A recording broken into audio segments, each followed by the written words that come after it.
Good morning, everyone.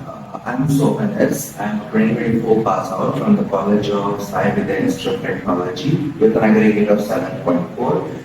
And I recently I joined Jspiders in the month of June and as an incubation student, and it's been really an amazing experience. I have taken Python full stack development and my SQL was taken by Chandana ma'am and Python was taken by Navya ma'am and my Django was taken by Arthur sir. Web was taken by Pooja ma'am and React by Shirag sir, and it's been an amazing experience here.